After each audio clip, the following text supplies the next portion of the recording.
I, 33-year-old female, have a daughter, 10-year-old female, who is very pale. She's a ginger, if that's any indication, and she was invited to a swimming party by her classmate. I asked her if she put on sunscreen, and she said she did, but I had a feeling she was lying, so I asked her more questions about it, which just led to more lying. I put it on upstairs earlier. I put it on in the car, etc., which really upset me because she has a history of lying.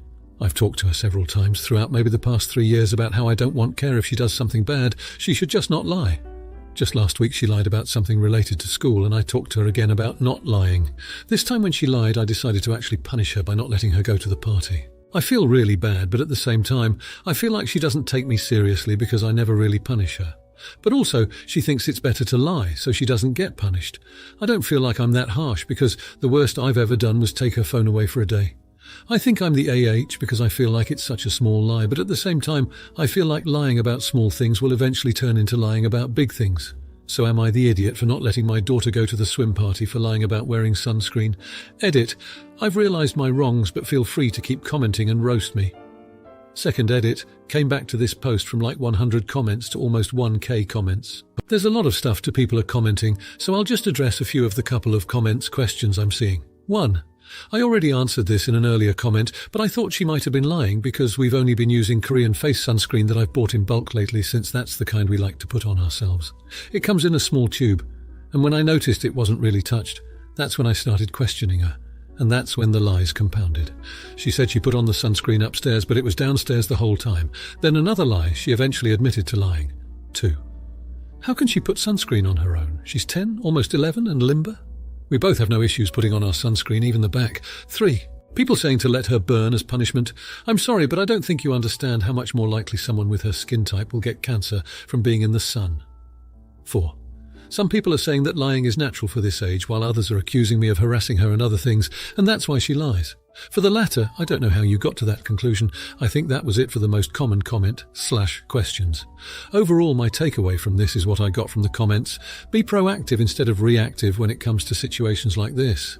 I appreciate those who offered advice because they genuinely understood that being a parent is hard, and no one gets it 100% right. Anybody else who's reading this and are in a similar situation, I hope this thread gives you insight on how to approach your children. Now here are the comments. Comment 1. I'm torn, because I hear the history of lying and I get the concern over it, but also it seems not that abnormal to be a kid and to kind of lie about having totally done the thing that they don't really want to do. If you knew she hadn't actually put on sunscreen, my thought is that she doesn't really want to or see the importance of it. Has she ever had the pain of a sunburn? Does she know about skin cancer? Maybe yes to the first, maybe no to the second. I would have thought of just going with her to the bathroom and watching her put on the sunscreen, help her get it on her back, and start in with talking about why it's important. This said as a pale person in a family that has a history of skin cancer. I really don't remember how enthusiastic I was about sunblock, but I do know that when I came home from my first band camp at 14, bright red as a lobster, despite having put on 35 SPF that morning, South Florida, my mum ran out and got this gigantic bottle of 90 SPF sunblock and would proceed to make sure I was absolutely covered, and then drilled it into me that I was supposed to put more on at lunchtime, and made sure the adults, parents helping out, knew to make sure I put more on. And I did, because damn, that sunburn was painful. So if it's important, make sure it happens. I don't know that 10 is old enough to really know why some things are as important as they are, so very, very gentle. You're the idiot with the caveat of you know your kid better than I do. And yeah, if the lying is a thing, maybe talk to a therapist. Comment 2. Everyone sucks here. It sounds like she's lying to lie and talking hasn't worked. She's a liar and that needs to be addressed, but sounds like you failed to have consequences or even change your approach to your daughter. If you asked, when are you going to put on sunscreen? What would she have said? Is there something in your tone where she feels obligated to answer yes or no to avoid your response? Step back and think about the driver. Address it, then consequences. But she committed to the party. The people bought food and favours assuming she'd be there. I don't think it's the right punishment. No TV/phone/computer would have been a fine first step, so would writing about why sunscreen is important. Comment 3. Family of gingers here. At 10, I doubt she has the ability to properly apply sunscreen, especially to her back, ears, etc. It is your job as her parent to facilitate applying sunscreen, not try to catch her in a lie. If she went to the party without sunscreen, nor a sun protection suit in, she will face the consequences of a possibly severe sunburn. It will hurt. Let her face natural consequences and perhaps get some more freckles. Also, small tubes of sunscreen are not easy for children to use. The spray sunscreen or the colour-changing ones are more likely to be embraced by her. Buy the poor child a sunsuit. Now for the next story. I, 25-year-old female, have a daughter, 8-year-old female. I had her when I was very young and her father was never in the picture. My older sister, 34-year-old female, and her husband, 39-year-old male, have helped me a lot. Raising my daughter alone and going to college would have been impossible without them. My sister is a stay-at-home mum, Sayem, and my brother-in-law, BL, is quite wealthy due to his family business. They pay for my daughter to go to the same private school as their kids, 11-year-old male, 8-year-old female and 6-year-old female. It's very expensive, but my brother-in-law can afford it, and I'm very grateful to them for giving my daughter more opportunities. I recently got married and my husband, 36-year-old male, has 3 daughters, 12, 9 and 7. They go to our local public school, which is good but not as good as the private school my daughter goes to. Last night he told me that he thinks it isn't fair that my daughter goes to a $40,000 per year private school while his daughters have to go to public school. He said that next year I need to either send my daughter to public school or ask my brother-in-law to pay for his daughters to go to private school. I told him that I'm not doing that because I want my daughter to have all the opportunities I didn't have. I went to a low-quality inner-city public school, and my brother-in-law can't afford to send 7 kids to private school. He got mad at me and said that our kids are siblings now, and everything needs to be equal between them. Am I the idiot? Now here are the comments. Comment 1. No, you are not the a-hole. Your new husband is. The fact that you think you're refusing to ask your brother-in-law to pay for your new husband's 3 children to attend an expensive private school could mean you are an a-hole, is a huge, giant, red-waving flag that should be visible by the astronauts on the space station. I'm quite taken aback that your new husband sees nothing wrong with asking his new brother-in-law to pay $120,000 a year to send his kids to a private school. It makes me wonder if the either-or option your new husband gave you was actually a red herring, because he knows that no sane, reasonable person would actually do something so unrealistic, outrageous and ridiculous. In other words, is your new husband's goal merely for you to put your daughter in public school so that he will not have his ego bruised or feel badly that he cannot do the same for his own children? But here's the deal. That is his problem. And quite frankly, something he should have thought of and broached with you long before you two got married, though I would have said he was out of line then too if he had. It is neither fair nor kind to suggest that your child's opportunities should be diminished for any reason, even for the sake of other children. It may have been different if you married your husband when all of your children were preschool aged and the precedent had not already been established of your daughter attending private school, but that is not what happened. If there are other situations in which your husband behaves this way, please reevaluate the relationship since it is so new, as it would be easier to unwind now than later. If he is selfish, inconsiderate of your daughter, has a very fragile ego that manifests in bizarre, self-centered ways, this will just be the beginning of problems with him. Comment 2. Not the idiot. This is really the kind of thing your husband should have mentioned before the two of you married.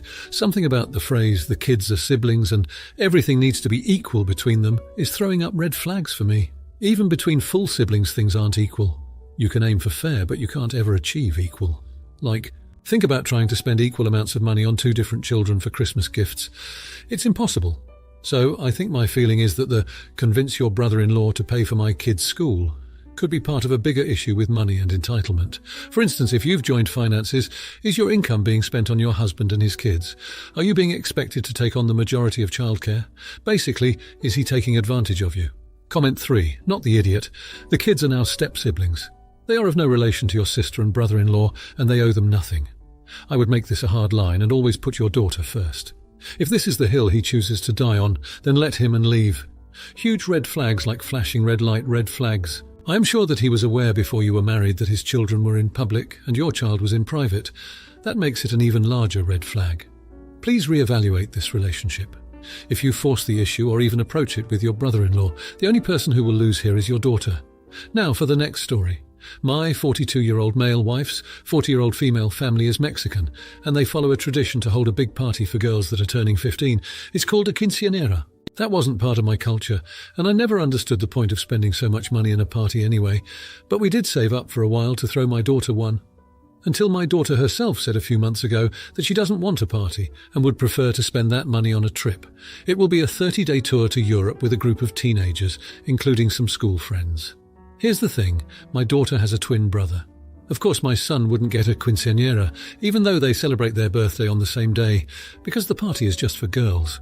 But since the party turned into a birthday trip, He's upset and feeling left out. I tried to explain to him, I'm not so financially comfortable right now to send both of them. I could find a way, but I honestly don't want to spend anything beyond the Quinceañera fund. He lashed out and told me his mother and I always favour his sister over him, which is very unfair. I then told him my father never paid for any of my trips, and the first time I went abroad I was already an adult and did it with my own money. If that's what he wants, I suggested he could maybe look for a job. I understand that I was harsh, but his sense of entitlement really threw me off. Am I the idiot for agreeing to the trip where he'd stay behind? Edit. To make it clear, I'm not paying for any of my daughter's friends' trips.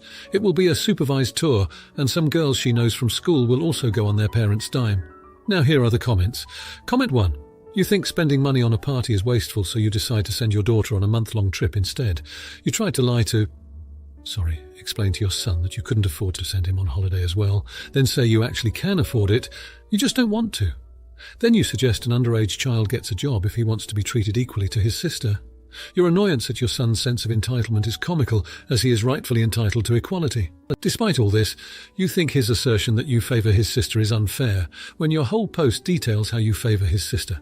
Are you doing anything special for your son's birthday at all? You know, at least just the one day when it's his actual birthday, not the 30 that your daughter's getting. You're the idiot. Comment 2. Wouldn't he still have felt like he was treated unequally if only his sister got the party? I think the fact that he's saying you always favour her should be eye-opening. A 30-day tour of Europe with friends and hope to hell some parents is shitty. That's an insanely long time free to be travelling while her brother is at home feeling unloved. Maybe culturally it might have been okay to only throw your daughter a party, because at least your son could enjoy the party too somewhat. But changing it to a once-in-a-lifetime trip for only one kid feels extra shitty. You're the idiot. Comment 3. You're the idiot. Yeah, big time. Giving one kid an extended vacation to Europe while the other kid gets nothing is cruel, especially for something arbitrary like turning 15 because he also turned 15. It's not entitled to want to be treated the same as a twin sibling by his own parents. This is step 1 of possibly causing an irreparable relationship with your son. Delay the trip until the funds are enough to include him on the trip. Or better yet, cut the trip to 15 days so both can go and he can bring a few friends too. If you like this video, you'll probably like these too. Also, while you're here, please consider subscribing. It's your support that keeps this channel alive and allows me to make better and longer videos. Have a great day.